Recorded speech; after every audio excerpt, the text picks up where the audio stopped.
Hello, welcome to Accessible Authenticity, a podcast where we dive deep into embracing your uniqueness, into purpose, and what it means to live a meaningful life, and helping you out, empowering you wherever you are on your journey. And most importantly, take what resonates, leave the rest, and finally, we'll have fun doing this. Today, I'm joined by Oliver Starr. He is Oliver the Wolf Guy, and he runs the Tahoe Wolf Center, and he also talks about wolves and leadership. So, welcome, Oliver. Thank you so much, Tommy. It's a pleasure to be here. Absolutely. And any other introductions you'd like to give yourself? I love giving guests some space for that. You did a good job. I'm the executive director of the Tahoe Wolf Center. I have been advocating for, studying, and most importantly, living and handling wolves for about 40 years now. I'm also a former C-level exec in some companies, an entrepreneur, and a writer. And I recently wrote a book that's been very well received on Amazon, The Wolf Lover's Guide to Raising Dogs.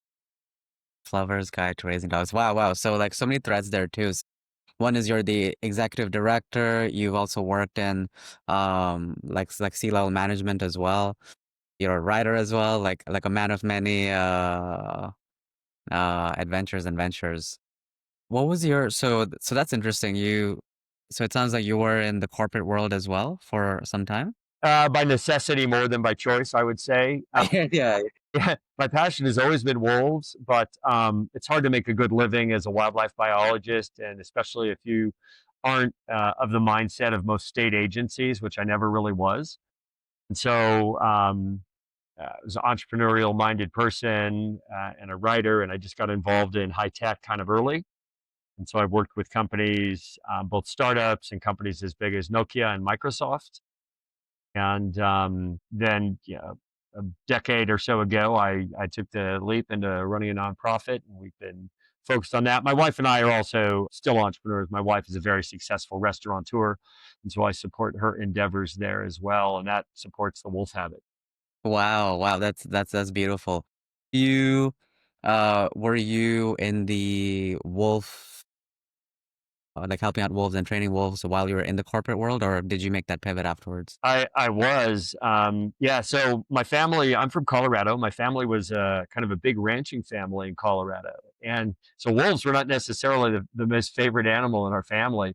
But my mom read me this book called The Wolf of My Own when I was like 4. It was a terrible mistake. I blame this whole thing on my mom. I was this incredibly literal child.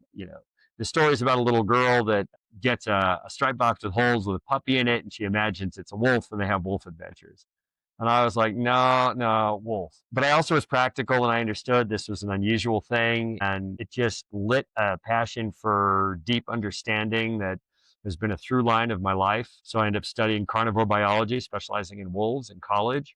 Realized that wasn't a very good career path. Became an entrepreneur, but the entrepreneurial side of my life gave me the resources to start a nonprofit. And I actually got my first wolf while I was still studying biology from the state of Colorado, a wolf that ultimately ate me and probably taught me more about leadership than anyone else ever has.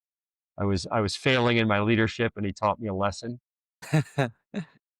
And now I've kind of come full circle in that I've realized that wolves are a tremendous model of leadership, and not in the way that has been unfortunately popularized by mainstream media and media personalities. There's really no such thing as like this aggressive, dominant alpha wolf that leads through tyranny. Wolves are truly altruistic leaders that are benevolent. Wolf packs are families, and so the leaders are typically the breeding pair. Interesting fact, it's typically the female breeding animal that is the most important, or the true, if you're going to use the term alpha, the true alpha, the most important decision maker tends to be the breeding female.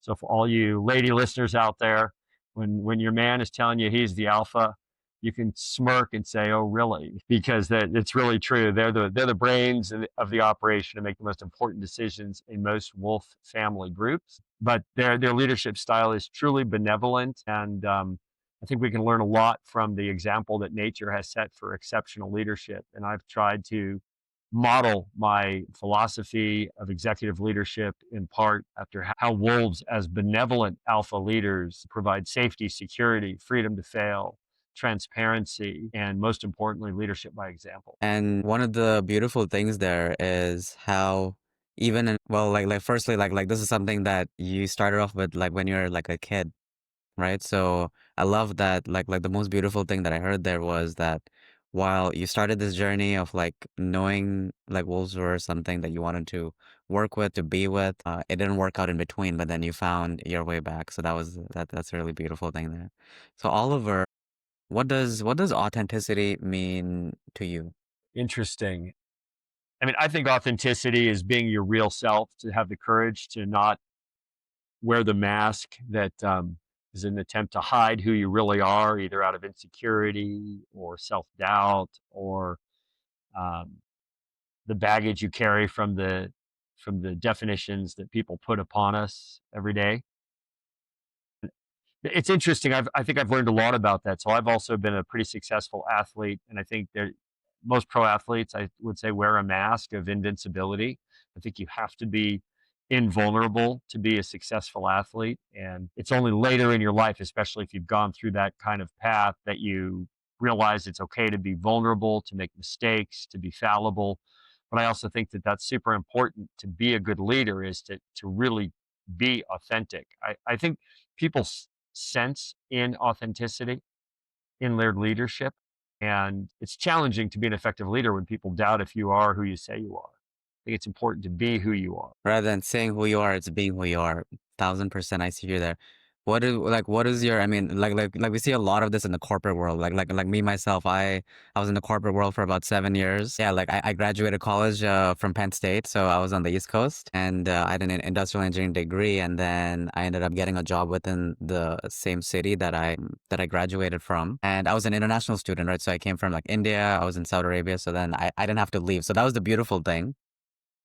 And then, yeah, and then, so, for me, it was, I even recorded this video on my first day of work before like going into work. And the video I recorded was, hey, I'm going to just do this for like 2 years. It's a means to an end. It's a means to an end. And that 2 years really became 7 years over there. And in that time, I saw the type of leadership that's in the corporate world. And it is very much the, hey, I'm saying who I am as opposed to being who I am. Uh, and there's a lot of that, hey, like, there's a separation between that real self and the mask that people put on. I wonder what like your take is with like the corporate world too. Well, I think that people in the corporate world are put into somewhat of an unenviable situation, in that there isn't a lot. It seems like there's not a lot of emphasis. I mean, some companies, especially mature companies, tend to have better implemented leadership development through various levels of their company. But many people are thrust into roles where they're leading, whether it's a few people or a lot of people, and they haven't been given really good tools to be an effective leader. Nobody has said to them, that being a leader is not the same thing as being a boss. And people sometimes confuse those two paradigms, and become a bossy leader. And that uh, is sort of indoctrinated, I think, especially. I mean, I've worked with international companies as well, but it seems to be a phenomenon that's more indoctrinated into American style corporations, of sort of this command and control, top down, do what I say kind of leadership. Now, the best companies are certainly open to more novel styles of leadership. And we're seeing now, especially with the advent of other experts on new styles of leadership, a maturation of this, like Google.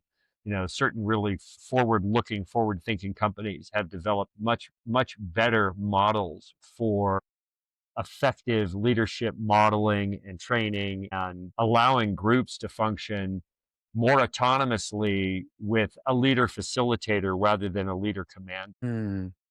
That's interesting. So leader facilitator as opposed to commander. So that I guess goes to that boss versus like leader mentality, right? Because yeah, I mean, that's huge, right? Like I can think of in my time in corporate, I had perhaps one like leader. Everyone else was like just basically a boss. There's a real difference. I mean, I think that real leaders understand that they need to steward their teams, right?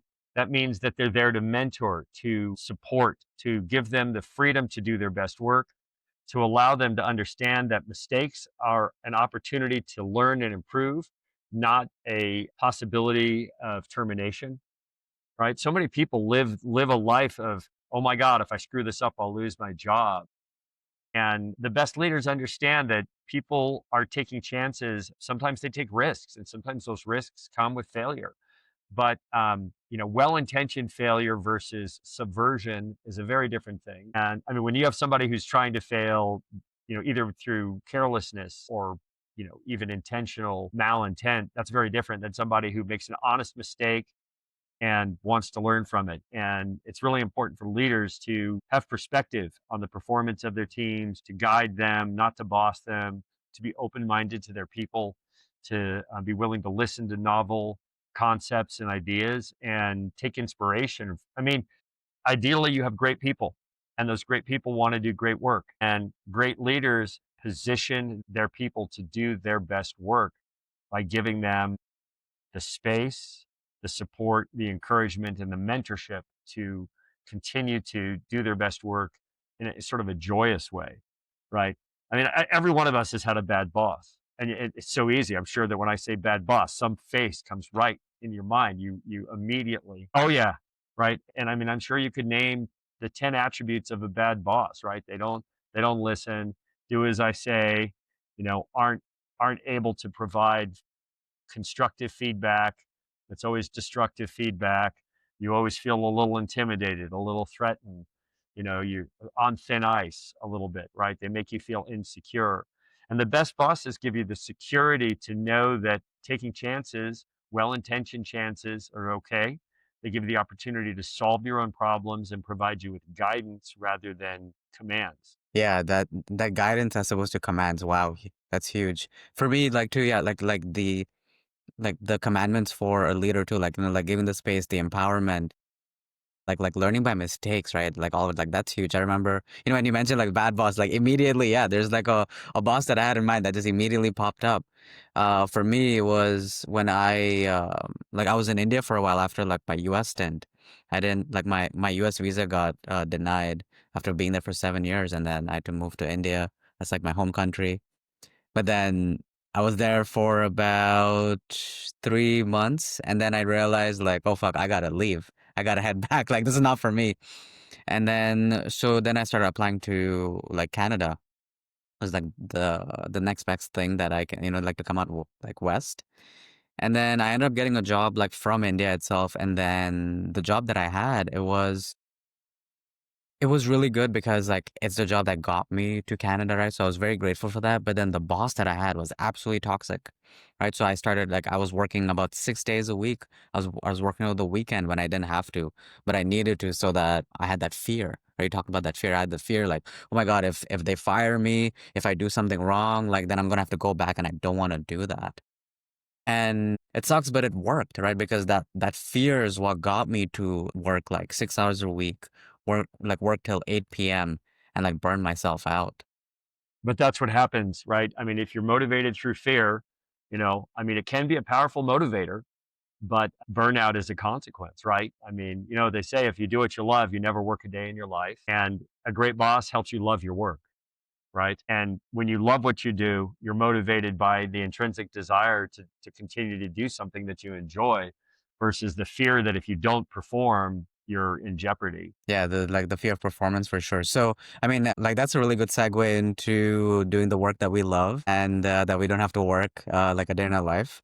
And then so talk about your pivot to, so, like you obviously shared at this point that you've had this passion for wolves, and then you realize like, hey, okay, this is not something that I can earn a decent living on, and then you go into entrepreneurship. You work with Nokia.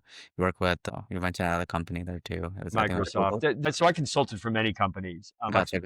Yeah, I've worked as a consultant across a couple of different industries, in a variety of different kinds of hats, from working with giant nutraceutical companies to technology companies. I was a journalist at TechCrunch.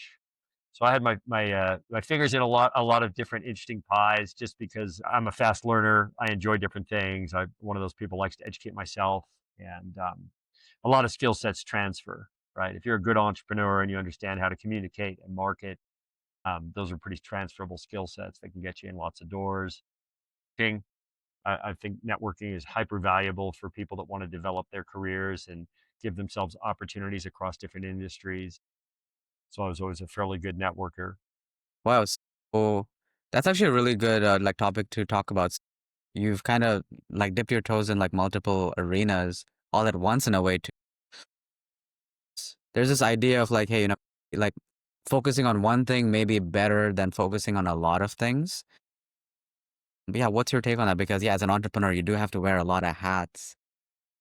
So, I mean, once you become like a self-starting entrepreneur where you're actually founding businesses, then the key is to attract great people that are better than you at the things that they're good at, and learn how to delegate those authorities and trust the people that are making those decisions, and just be there to shepherd the process and guide it effectively. I mean, for me, I think being a good communicator and a good writer has been my most powerful skill, because that's the one that has gotten me into most doors. So it doesn't matter whether you're a nutritional company or a cell phone company, you need a great writer, you need a great communicator, you need somebody who's capable of working with the C-level executives for their speeches and their presentations and helping them get comfortable with the language of their industry, or you being comfortable with the language of their industry and writing on their behalf. And so that opened a lot of doors for me. So I have a lot of volume in that area. I'm a big fan of Alex Hermosa, and he talks a lot about volume. And if you've just done a tremendous amount of volume in a particular thing, you can outcompete almost anybody. And so I've been a journalist and a writer for pretty much my entire career. It was just one of my skill sets, and that has enabled me to move from one industry to another fairly easily, just because now you just got to learn a little bit of a new vocabulary. And I And enjoy writing. I enjoy speaking. I enjoy helping other people be better speakers. which one do you think is more important? Is it the communication, public speaking realm, or is it like the writing? It depends on what you enjoy. I mean, I think that being a good verbal communicator is super important, right? Being a confident speaker, I think, opens the most doors, right? It's hard to dismiss somebody that's speaking to you, with you from a stage. It's relatively easy to dismiss something you receive in written form. But I think that being a good writer makes you a better speaker. I think you learn to think in prose, and by thinking in prose, you speak more confidently. So it sounds like it's in a way a prerequisite. Like the better writer you are, the better you'll also be able to flow with the words and move through with that. I think so. And I constantly work to improve my craft as a writer. And I notice that as I write more, I speak, my fluency in my language is improving. Even as a native English speaker, I notice that I've become a better, clearer, more concise speaker as my writing has improved over the years. Something for me to consider because yeah, for me it's like public speaking is like the thing that I just keep going. Like the writing was something that was a little bit of a weakness. I have like dive more into it. But for me it's like yeah, if I can start speaking, I'll just go ahead and speak. Was yeah, absolutely something for me to think about and like and hone in on that craft. And then, like you mentioned, Alex Hormozy, yeah, amazing. Like his journey too. Like yeah, like the volume too. That's something that resonates. I was just listening to a podcast with Naval Naval Ravikant. I don't know if you heard of him too. Yeah, I know him, yeah. yeah, with like with Chris Williamson, and one of the things that he talked about too is the the iterations, right? Like being able to do the iterations, which is yeah, like same difference kind of thing. And one of the cool things that he mentioned was that there's this thing of like, hey, you got to do 10,000 hours to hone in on a craft, right? Be it 10,000 hours on the piano or like a skill like sales or marketing, what have you. And he was like, hey, instead of 10,000 hours, it's 10,000 like iterations, right? So like yeah, so like it's the reps, and that actually helps like it feel better, right? So I don't have to spend like 6 years if I can like shorten that gap, right? Just by doing more volume. So that's beautiful. And then so one of the things that you mentioned that piqued my interest was the first wolf you got was when you're in University of Colorado, Yes. and that may have not gone too well because that wolf taught you a lot It of went well until it went poorly, as many things do, right? So the backstory there is, I had my own home. I lived up the mountains in Boulder. I was attending CU, studying wildlife biology. I already had some wolf dogs, but no pure wolves. And the Colorado Department of Parks and Wildlife got wind of a plot to release wolves into Rocky Mountain National Park without any permits or authorization. And they did a raid on this group that was planning on doing this. And they seized the animals. And most of the animals, they were able to simply return to British Columbia, which is where they'd been sourced from the wild. But there was one animal that was obviously too used to people to be released. Once a wolf gets used to being fed by people, it's difficult to release it into the wild because as soon as food gets scarce, it'll go to people to try to get food. And those animals are problematic, right? I mean, you don't really want a big wild predator, in your trash or in your ranch or whatever. And they called my professor, one of my professors, and asked what they should do with this wolf. And he said, I've got this student. And I literally, these guys met me in North Boulder Park in one of their green trucks, and I had my beat up old pickup truck, and they didn't even want to touch this thing. It was in one of those big metal cages, and they just shoved the cage, from their truck right into the back of my truck. And there was two agents. And they looked at me, and one of them said, "Good luck, kid," and the other one said, "He's going to need it," and they left. And so I had this wolf that was called Jake, and I did great with Jake. I mean, I got that animal to be super comfortable with me. I could put him on a leash. He could ride in a car. I could take him deep into the wilderness and let him off a leash to do photo shoots. Um, and I had him for several years where it was great. And then one day, me and my girlfriend were doing a photo shoot with him way up in the mountains in the winter. It was very cold. That time of year is breeding season for wolves. Wolves are unlike dogs. The males are only spermatogenic at a certain time of year when the females would be in estrus. And so they have 10 times the testosterone at that time that they would like in the summer. Their testes actually go from like the size of peanuts to the size of quail eggs, and Whoa. it really changes. And their attitude changes as well. I was not that familiar with that. Some people call it winter wolf. It's just seasonal aggression is what can happen. And so he was already a bit testy. I wasn't super sensitive to him being testy. And I had another wolf with him that I'd raised from birth. And so she was different than that animal. She was bonded to me in a different way by that time. But he was her bonded partner. And so we had finished the photo shoot. It was starting to get dark. It was like 20 below zero, very, very cold, which is fortunate because I was wearing a lot of clothes. If I had not been dressed for that kind of weather, I would have been much more seriously hurt. And I was seriously hurt. And so what happened was I was getting annoyed. This little female wolf, I couldn't get her on a leash. She was running all around, having fun. They think this game is, wolves like it when you chase them. It's a game. They're better at that game than you are. You're never, ever going to catch a wolf that doesn't want you to catch it. And she was running rings around me and kind of getting close, then scampering away, and she was having fun. And I was losing my patience. I had Jake on his leash, and she ran by me, and I just pounced on her. And she kind of squeaked because the game was up. Jake, who had been getting more and more upset about what was going on the whole time, interpreted what I did to her as aggression to his partner. And he just turned and attacked me. He got a hold of my arm. He crushed my arm. I ended up rolling around in the snow with him, trying to defend myself. He was much, much stronger than me. He was much faster than me. Ultimately, and it was very strange. The experience was really, it was, have you heard of that third man syndrome where like people are in a near death experience and there's a third person, like, or a second person there? Well, in my case, my consciousness was like in three different zones. One was in my body, being attacked by the wolf, trying to fight for my life. Another one was like watching it from this like drone perspective, just seeing us on the ground.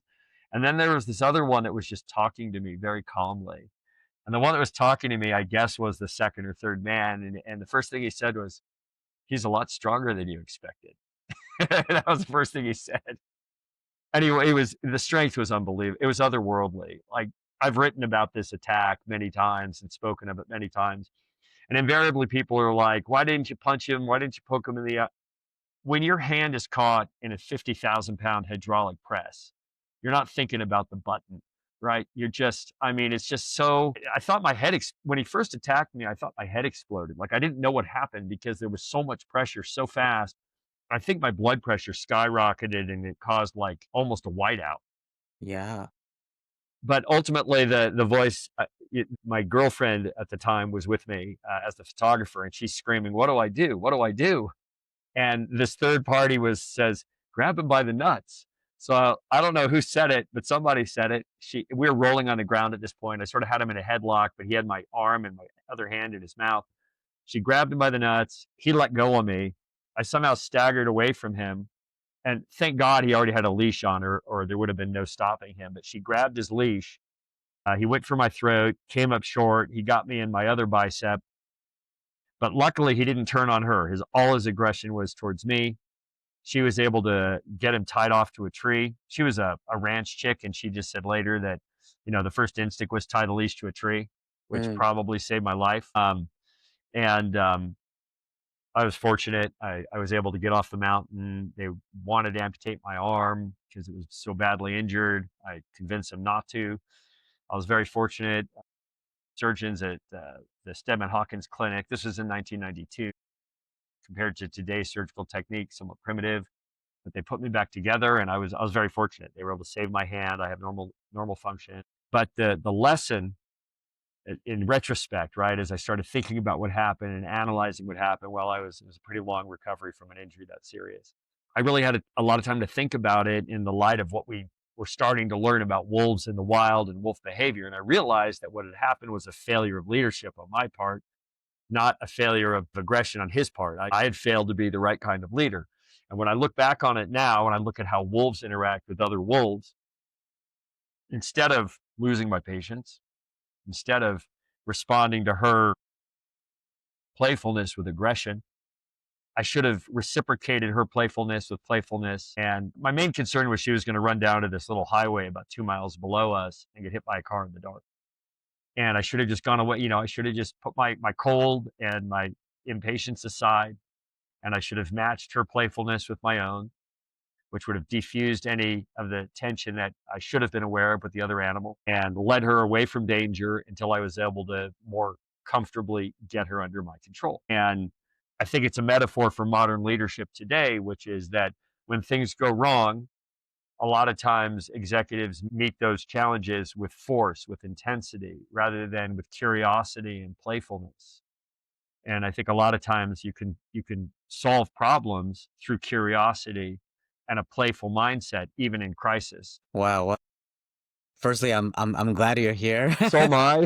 You know, I was watching some of your content, and I was like, wow, wolves are pretty chill. And like They mostly obviously, are. yeah, yeah, absolutely. But then there is that side too, that as you're like describing the story that you were fighting for your life, right? Like you had that out of body experience. I have so many questions on that, but like Oliver, the biggest one that I have is you found yourself in a situation which was a life and death situation. You perhaps contemplated your death at that moment in time. 50,000 pounds of force on your arm. That is, So I mean, wolves. To be fair, wolves are measured in bite force at between 1,500 and 2,500 psi. But as a metaphor, your hand gets slammed in a cement truck door, a hydraulic press comes down on your hand. It's such an okay, okay, otherworldly force that right. you're not focused on, finding an eye. You're focused on getting your hand out, right? I Hmm. mean, it's just such an abrupt, but yeah, I've had a couple of different life or death kind of situations, and I've always had this weird calm part of my brain. It's like, if you're going to get through this, you better be calm. Mm. And then so from that, as I was like getting to the question there was, you had this moment. How did you decide to go back to like working with wolves and being with wolves? Because now there's Well, this I point. never stopped. I had no choice, right? I had these wolves, right? I didn't just have Jake. I had, I think, 6 other animals at the time. So, the first thing was, figuring out how I'm going to take care of these animals while I'm still recovering from this injury, because really nobody else could properly do it. What am I going to do about Jake, who clearly now, like, that interaction destroyed my relationship with him. After that, he just wanted to get me. And so it was unsafe for me to keep Jake. I mean, I had to be very careful, especially while I was injured, just getting anywhere near him, because he was just, they're opportunistic hunters. And at that point, he was looking for the opportunity to finish the job, because I think he knew he was winning. I mean, he was really winning. If I had not had Leah there, I would have been dead. If I'd been alone on that mountain, I would never have got off the mountain. There's no Wow. question. Did it not like let go? No, no. He only let go when she grabbed his balls. Yeah, yeah. Oh no, He as, was as in like from a vengeance perspective, do they not let go? Wolves, there's a saying, which is that lions may be the king of the beasts, but you don't see wolves in the circus. And the reason is because wolves, as opportunistic hunters, are patient. They're not ambush predators. They look for weakness. And so, the moment a trainer is inattentive, who's been bad to a wolf, the wolf will get you. Um, they're very, very smart. and he saw that he was winning, and he felt like I had offended him. And so yeah, they can be vindictive animals. They have a there's no question they have a very high level of consciousness. They are self-aware. It's funny. I have this female wolf that we call Princess Bitchy Pants. She's 14 now, and she's very, very spicy, and she's vengeful. Like, you do something she doesn't like, and she'll punish you later. It's so funny. Like, you touch her toy that she likes, and she'll growl at you, and then later on, you'll walk by and she'll just go, "Eh," and just get you a little bit. She's like, "You touched my toy. Now I'm okay. Now we're okay. I got you back." So Sounds very yeah, much like humans too. yeah. Oh, very much. Yeah, yeah. She's like my second wife. So wow, like you never really had a moment like, okay, this is not for me. Like, and you just So no, well, when I was like 8 years old, I got pretty badly attacked by a dog that I knew. And again, in another case of I made a mistake and I got a punishment. And for whatever reason, I had one moment after that attack where I was a little bit scared of a dog. But for the most part, I just maybe I just don't have enough self preservation instinct to avoid the things that hurt me. But Mhm. no, I realized right away that it was my fault and that I had to adapt my abilities. But there was never any question of like, oh, I'm not going to do this. And pretty much anybody that's worked with wolves at a high level has a story about the mess up that got them chewed up. It's not uncommon. I hear you. Wow. Like I had a pet, like python. It belonged to a friend of mine, and he ended up like he ended up passing away. So I was taking care of it. His name was like Monty the Python, and so I used to be super fearful of snakes, and I ended up having him, and it was like we had a beautiful relationship. When this one point, this one day, I was drunk, right? And I had this girl over too.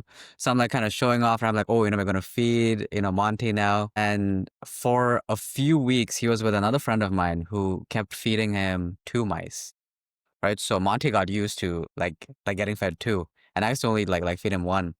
So I feed him the one, and I'm drunk, and then so I go back in after he has the first mice, like the first mouse, and I want to like lift him and like bring him out, and then he bites me. It's the first time he bit me, and nowhere near close to what a wolf bite is, but it was the first time I got bit by a snake, and I was like, wow, like how could you? How could you bite me, right? Like I've been taking care of you, and all this. And one thing was I was like, oh, okay, I made it out, so it wasn't that bad. But then the second thing is, which I applaud, and, like to what you're saying too, is it was my fault, right? Like I was drunk, I was obviously like showing off too, right? So. I just wanted to like convey that. And the one thread that I see here in your life is when you were about 8 years old, you had a bad experience with a dog, and then you kept moving forward. And then much like later on in life, you had a somewhat similar but more like violent experience again with the wolf. Uh, so it's almost like that trauma kind of like carried on in a way, because the patterns that we have within ourselves, it has a way of like repeating. So I just saw that thread, so I wanted to express that out there. Yeah, I think I need to learn through tough experience maybe. There we go. It does harden us, and it makes us like persevere for sure. The one other piece that you mentioned there was that the feminine, like the female, is the decision maker. Could you elaborate more on that? Because I didn't know that either. I was like, wow, Yeah, that's most people don't. I think, especially when we talk about leadership and alpha leadership and this whole alpha wolf trope, I think it's really important and even empowering for women to know just that this model of the alpha wolf is so flawed. It's incidentally the whole idea of the alpha wolf leading through domination and competition is based on studies of captive wolves. And captive wolves do not behave the same way as wild wolves. They put unrelated wolves together in an unnatural circumstance. Those wolves had to work out some kind of a pecking order. There's some sexual dimorphism in wolves. The male wolves are 20-30% or more bigger. So obviously in a violent conflict based circumstance, the males are going to be dominant only because they're just bigger. But in the wild, all wolf packs are formed by a male and female that are not related, that find each other appealing. Wolves are very selective. There are female wolves that will take suitors and reject them. They're not as easy as dogs are in that regard. There's a very famous wolf, one of the most famous female wolves in the world. They called her the Yellowstone's '06 female. She rejected suitor after suitor. She was perfectly capable of taking care of herself in the wild without a family. And then after the biologists in the park were like, wow, maybe she'll just never have a mate, she met these two young brothers that were years younger than her. And they formed what became the Lamar family group. But she was clearly the one running the show. And for years, she was an amazing alpha female. She selected one of the brothers over the other, kind of preferentially, but the biologists believe she actually bred both of them and had pups to both of them. And they formed a dynasty which persisted for many years. And then her daughter, eventually, after her passing, her daughter took over that family group with an unrelated male and continued that legacy for some time. But the females tend to be pretty selective, and so that's their first choice: is who is their mate going to be? Because there is no pack without a breeding pair producing offspring. And then the breeding female chooses the den site, which is critical because that sort of stakes out the territory that that pack is going to hold. Packs are incredibly territorial. They're a lot like you can think of wolf packs as primitive human tribes that stake out a land and defend that land and their hunting grounds or whatever. I mean, other than humans, the thing that kills the most wolves is wolf on wolf conflict. And it's not intra-family, but inter-pack conflict, typically over territorial disputes. There's a lot of research on that now. The males tend to be the ones that get into the big fights and, between the other packs. There's some matrices they've developed about, how many big males determine who's going to win a fight. Although interestingly, they found that one wolf of either sex over 8 years old, which is a very old wolf, so a rare wolf, is worth three healthy males because they're like the cultural general that understands what to do. Like they have this knowledge, which is really fascinating to me. It also, I think, translates to experienced leaders being good experienced leaders being invaluable, and not to. And I see this more as I get older. Right, I'm 57 now, and I see ageism starting to creep into opportunity. And I think that people tend to be dismissive of age as value, but I think people who age with wisdom are incredibly valuable because of their ability to look in their rearview mirror and have a breadth of experiences they can draw on. Then it turns out it's the same for wolves. But we know now that when the breeding female of a pack gets killed, typically in a human mediated way, whether hunting, car accident, something like that 74% of the time the whole pack fractures and does not reform. And that just shows you how important that one leading female is in the life cycle of the wolf family. Wow. Yeah, that's close. I mean, that's about 2/3, right? Or It's three 3/4. quarters. Yeah, Yeah, it's yeah, 3/4. It's a huge impactor. It's a huge yeah. impactor. And And so, I mean, I think every man who's been married for a while knows who the real boss in their family is. Everything's fine till mom's mad, and when mom's mad, the wheels fall off. yeah, yeah. Oh, absolutely. I remember times like in my childhood when, uh, we'd have like silent treatment in the house, and it would just house wouldn't feel the same, right? Like absolutely. Like I love my mom, and she absolutely did the best that she could. But those times, like it messed with my, like my physiology, as um silent treatment isn't the best thing to do, right? It's like it's like communicating and talking out our feelings and emotions and like disagreements. But I totally like hear you there. But it seems like I don't know if we've lost the sense. It seems like we have, as we explore masculinity now. We've had in the 2000s, like throughout the 2000s, for example, too. Just this like, for example, like when I was in college, right, there was a lot of women were telling me how to be, for example, right? So like, oh, you got to be nice. You have to always be pleasant. You got to always listen. And there was this fear or a sense of like women have been held back for so long that I should give them the opportunity. And absolutely, and rightfully so. However, it does seem like now we've moved so far to the left of this that men are now bitter and they don't know how to be a man anymore. They don't know what it means like to be masculine. Because as you mentioned too, like there's a lot of like that force, like, oh, it's me being like a forceful man that means I'm the man. And the intangibles of the feminine, the woman is lost. What do you have to say for the men out there that are struggling and trying to find their way, understanding masculinity?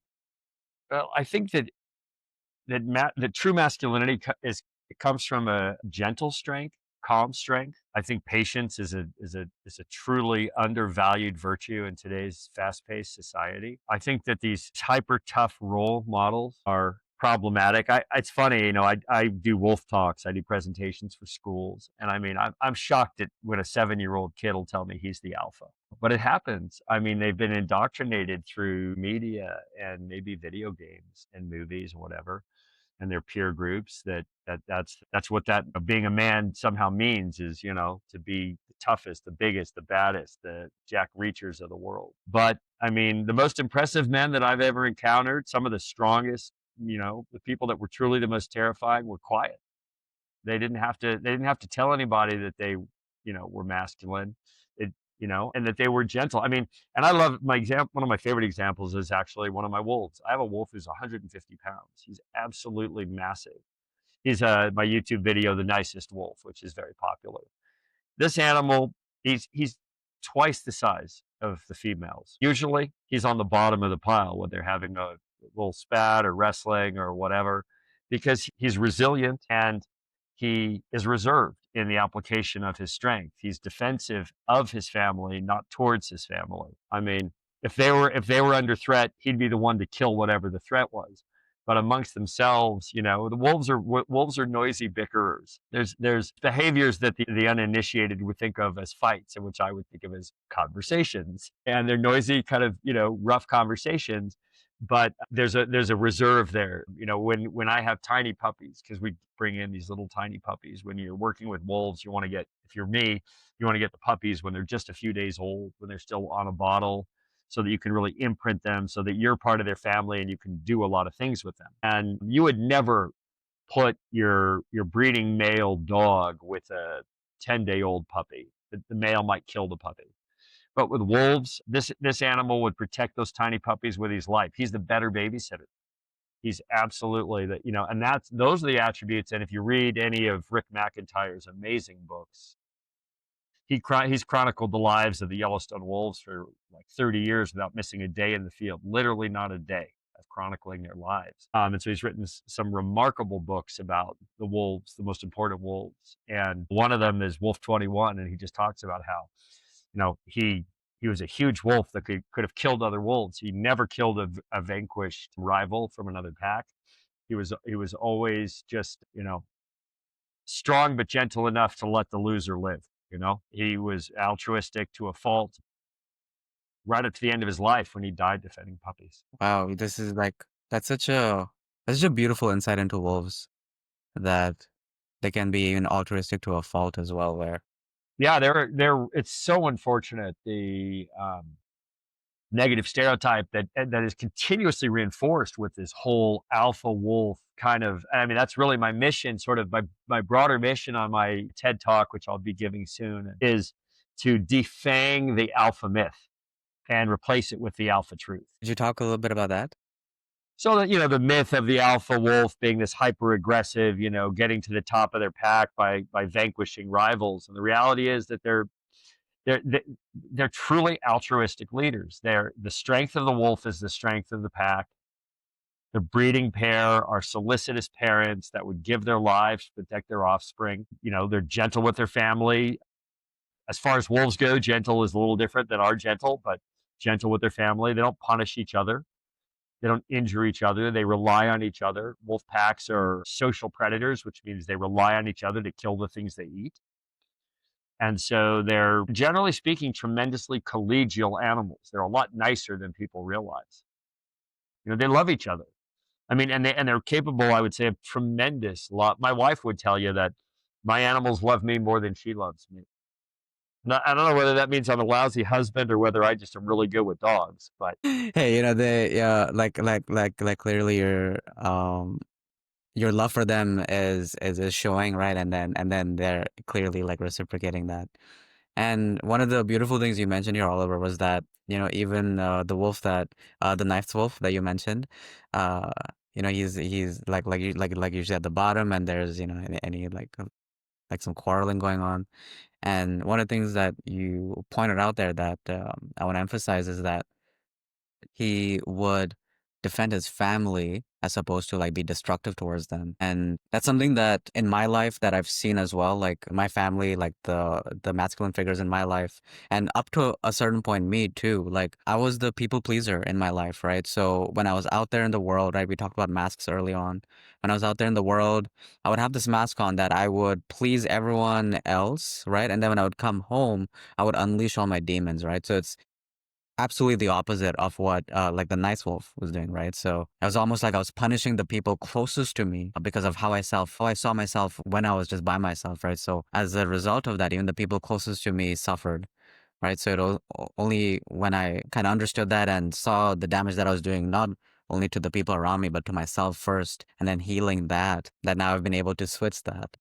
So that's just something that I'm sure like a few people like men can like see there as well. Like I'm sure that happens a lot. You have a rough day at work, your boss is hard on you at work, and you bring it home, right? I mean, I think it's hard absolutely, because we yeah. have all these external pressures on us, and it's hard you know, to somehow transition, right, from especially if you've got bad bosses, who Mhm.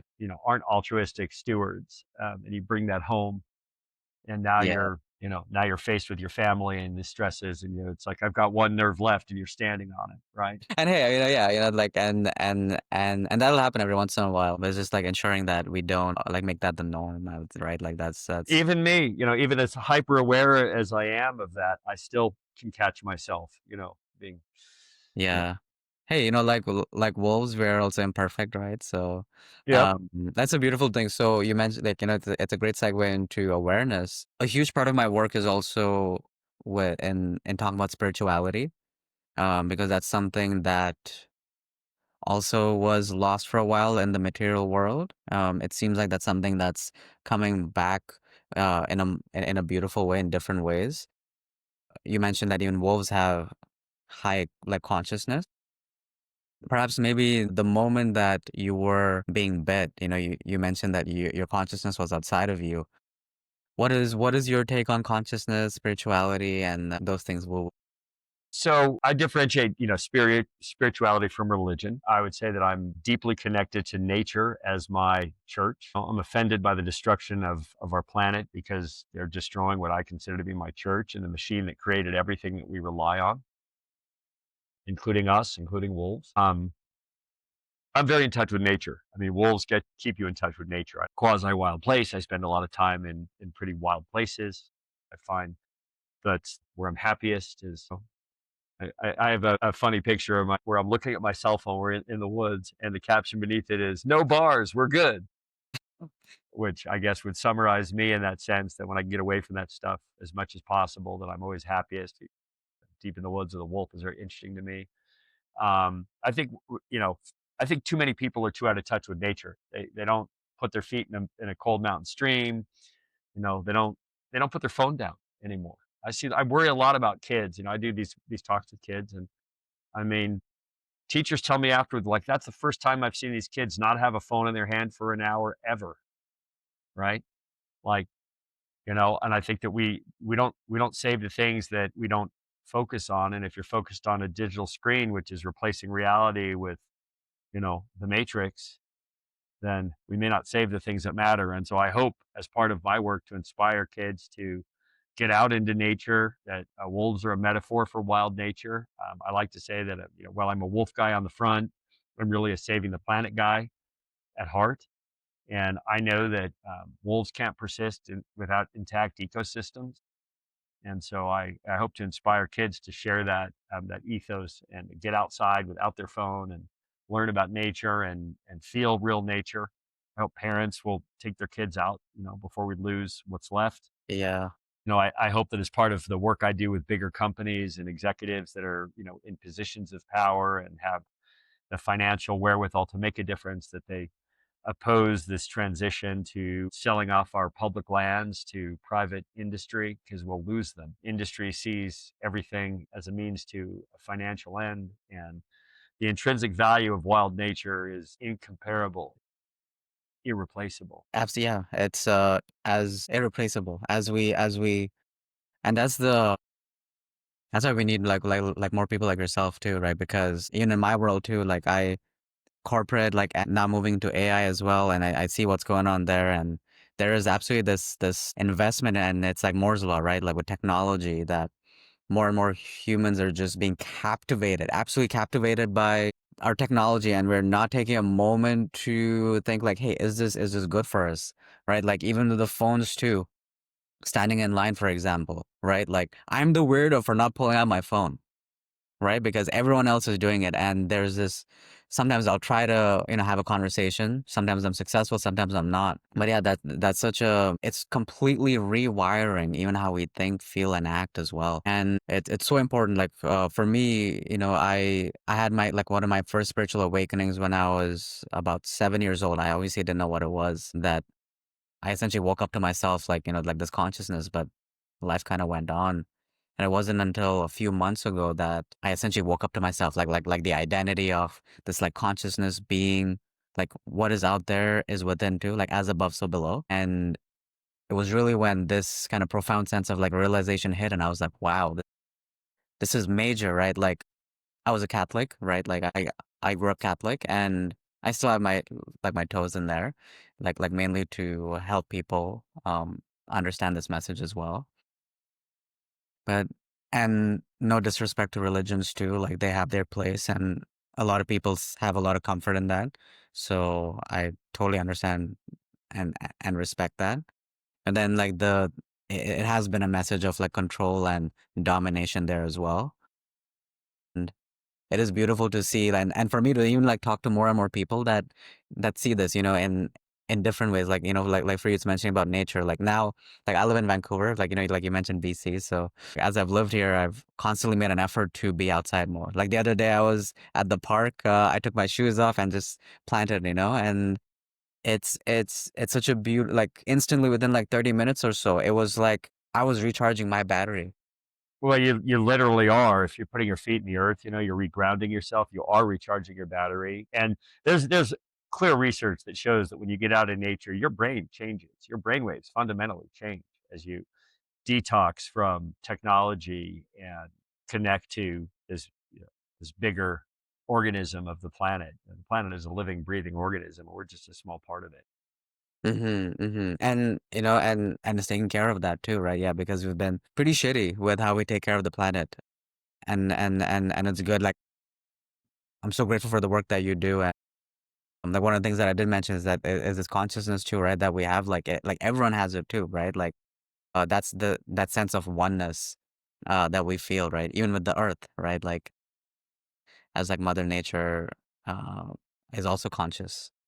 It's like we're all one, and as part of that one, we're also like individuals as well. It is like bridging like Eastern philosophy with like Western. It's both. It's not either or. For me, like one of the questions that I had with like wolves is I've identified myself as as we sort of like wrapping up here, I've identified myself as a lion for a really long time. And over the last, I would say over the last few months, I found myself being more wolf. And turns out I always have been, but I've been a wolf in sheep's clothing, like that metaphor. And Sure. I don't want to be that anymore, right? I'm like, hey, if I am a wolf, like, like from talking from like a spirit animal perspective, then I want to be one. I don't want to be the wolf in sheep's clothing.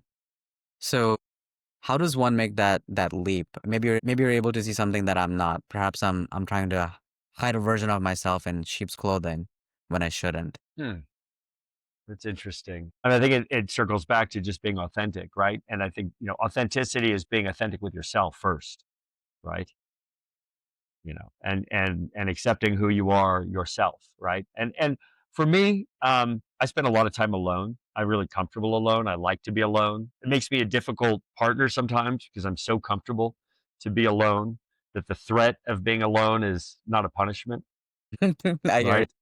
Which is challenging for others sometimes. Like I'm really lucky. I have an amazing wife. She's not needy, right. Needy women die on the vine with me because I'm just not connected to that neediness. But my wife is very independent, capable, and understands my personality, which has allowed me to be authentic. But she's also my mirror in the sense that when I'm being a schmuck, she uses less genteel words than that one. She doesn't hesitate to let me know. Well, I mean, like you've definitely found someone that that can be a mirror to like your journey as well. I mean, and same here too. I like like I'm single. Like I spent like my 20s basically in solitude because I love my like my freedom. But now I'm over the past year or so I've been more I'm realizing more about like community and it's good for me to also be out there and also like share my message, like and like as you are. So yeah, so do you have any like parting thoughts before we conclude here? Perhaps what is your message to the world? Well, I mean, if we kind of spin back to the wolf metaphor, I mean, wolves don't look in the rearview mirror, right? I don't think they live with recriminations or self doubt or self criticism. I think they're very much operate in the present. And I think that, people should remind themselves to do that. You can't change what you did yesterday, but you can change what you're going to do tomorrow by who you are now and just being aware of yourself and your decisions and be forgiving of your mistakes, committed to improving for the future, whether it's as a leader, as a friend, as a parent. I think, accept yourself, accept the faults in others, and give them the safety to be who. If you want to be who you are, then you need to give people the freedom to be who they are as well. That's part of authenticity. I think, and I constantly work on this is being a better listener and a more understanding individual. Yeah, wow.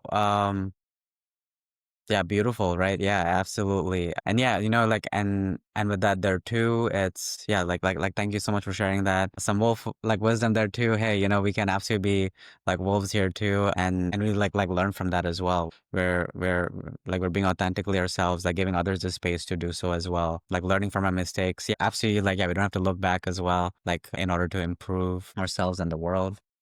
And then so yeah, how do people find you? Uh yeah, what's So I'm not that hard to find. If you type in Wolf Guy, I'm probably the first result. But I'm at Oliver the Wolf Guy on YouTube, on TikTok. My name is Oliver Starr. My book, The Wolf Lover's Guide, is available on Amazon. The Wolf Lover's Guide to Raising Dogs, that is. And yeah, I'm kind of easy to find, easy to reach. Oliver the Wolf Guy on Gmail. If somebody wants to write to me and get in touch. And if wonderful. people are interested in working with me, either organizationally or as an individual, I am available to do that. People can just connect and we can set up a call. Sounds good. And I'll put all the links in the video description here as well. Absolutely go check out Oliver. He's doing some incredible work, not just with wolves, but like sharing the message with the world as well, in terms of like needing like better leaders and more honest, authentic leaders as well. Has a TED Talk coming up, so like looking forward to that as well. And thank you so much, Oliver, for being here today. I appreciate your time. And one of the things that you mentioned that I absolutely want you to know as a takeaway here is that you mentioned ageism as you're getting older there. And especially in the tech industry, there's a lot of this too. One of the things that I want to say is, there's this adage of like, hey, I've lived, let's say 56 years of my life. Have I lived 56 years or have I lived 1 year 56 times? And I can absolutely say, based on everything that I heard today and everything that you're doing, is you are absolutely like the latter, where you have 56 years of different years of experience and wisdom. And that is lived experience that can be taken away from you. And that is absolutely gold and valuable.